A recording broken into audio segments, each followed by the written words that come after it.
Le Japon a toujours été au cœur de la F1 et du sport auto avec de grands constructeurs comme Honda, Nissan, Toyota, Mazda et d'autres encore.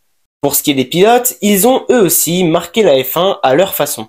Aujourd'hui, Yuki Tsunoda fait plutôt bien le travail, mais par le passé, d'autres pilotes ne l'ont pas toujours fait de la meilleure des manières. Replongeons-nous donc dans la carrière de Yuji Ide, sans doute l'un des pires pilotes de l'histoire de la F1. Bonne vidéo.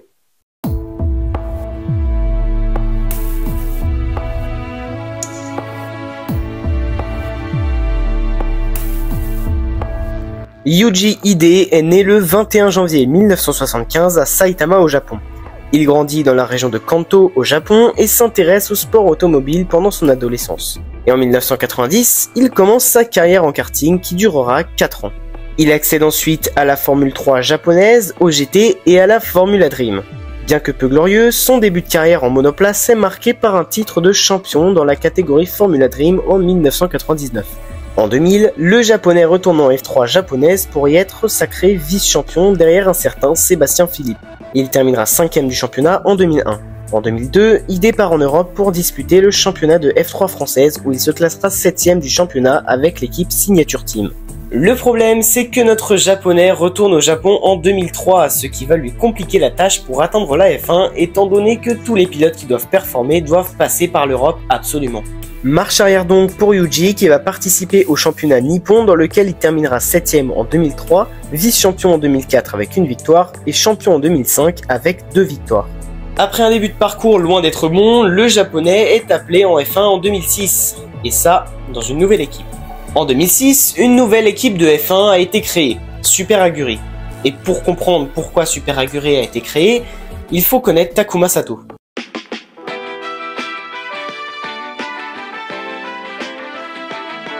Takuma Sato était un pilote de F1 japonais qui courait pour l'équipe Honda de 2003 à 2005. Le japonais avait du talent, certes, cela lui a même permis de décrocher un podium à Indianapolis en 2004, ce qui lui valut d'ailleurs le statut de dieu vivant au Japon. Mais d'un autre côté, il faisait pas mal de bourdes et son équipe a décidé de se séparer de lui à la fin de saison 2005 pour mettre l'expérimenté Rubens Barrichello à sa place. Mais je vous ai dit, Takuma Sato est une icône pour les japonais, donc le voir quitter la F1 est juste inacceptable. D'autant plus que Bar devient Honda et le pire dans l'histoire, les concurrents directs de Honda, Toyota, proposent un contrat à Takuma Sato pour la saison 2006.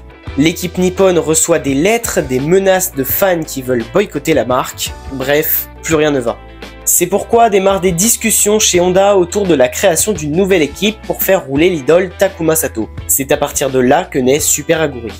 L'équipe japonaise prépare donc son arrivée dans la catégorie reine et de nombreux problèmes commencent à émerger.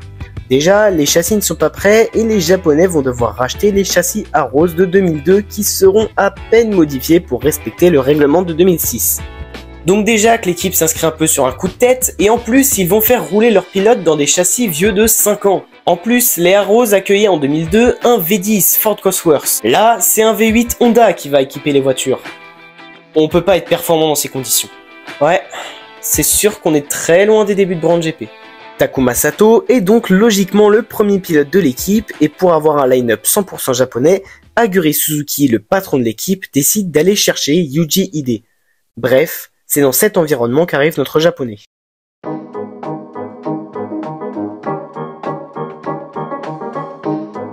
La première course de la saison 2006 se déroule à Bahreïn et en arrivant à Sakhir, il y a 2 problèmes. Premier problème, la voiture est une bouse. Deuxième problème, Yuji Ide l'est encore plus. Il est garé. C'est une catastrophe.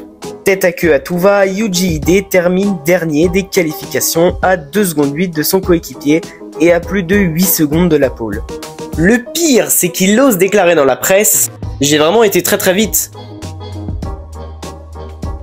En course, le japonais abandonne au 35e tour à cause d'un problème moteur. En Malaisie, le japonais se qualifie une nouvelle fois dernier à 1 seconde 6 de son coéquipier et en course, il s'illustre par son incapacité à comprendre et respecter les drapeaux bleus et par son rythme toujours aussi faible. De plus, son piètre niveau d'anglais l'empêche de communiquer correctement avec les membres de son équipe et les autres personnes du paddock. Au Grand Prix suivant à Melbourne, ID passe son week-end à partir en tête à queue et prend soin de gêner tout ce qui se trouve sur la piste le samedi, y compris la Honda de Rubens Barrichello qui restera bloquée en Q1 alors que son coéquipier a signé la pole position. Et la cerise sur le gâteau, il se retrouve bloqué après le virage 14, n'arrivant pas à passer la marche arrière après un énième tête à queue, forçant la direction de course à sortir un drapeau rouge. Il se retrouve une nouvelle fois dernier à près de 4 secondes de son coéquipier. Le premier Grand Prix que le japonais termine s'achève à plus de 3 tours du vainqueur et à 1 tour de son coéquipier. Il déclarera dans la presse « C'est la première fois que Taku et moi terminons tous les deux une course. Je suis très heureux de ce résultat. » La FIA suggère à Aguri Suzuki de remplacer son pilote au plus vite avant qu'un accident grave n'arrive. On parle alors de Hiroki Yoshimoto, mais ID sera encore là à Saint-Marin. À Imola, ID reste abonné à la dernière place des qualifications et en course, il s'illustre en sortant la Midland de Christian Albers de manière très spectaculaire au départ. Le japonais continue avant d'abandonner au 23e tour à cause d'un problème mécanique. C'était les derniers tours de roue en F1 de Yuji Ide qui sera remplacé par le troisième pilote de l'équipe, Franck Montagny, qui n'a jamais testé la voiture. De nombreuses figures emblématiques comme Stirling Moss demanderont une suspension de super licence, puis le 10 mai 2006, la FIA annonce que la super licence du japonais est suspendue jusqu'à la fin de la saison. Depuis ce jour, ID a quitté les paddocks de F1 de manière définitive pour retourner au Japon en Formula Nippon et faire quelques apparitions en Super GT. En 2008, il réalisera une deuxième place aux 1000 km de Suzuka. Et enfin, en 2010, il décroche une victoire aux 10 heures de Suzuka avec Takashi Kobayashi et Ralph Firman au volant d'une Honda GT500.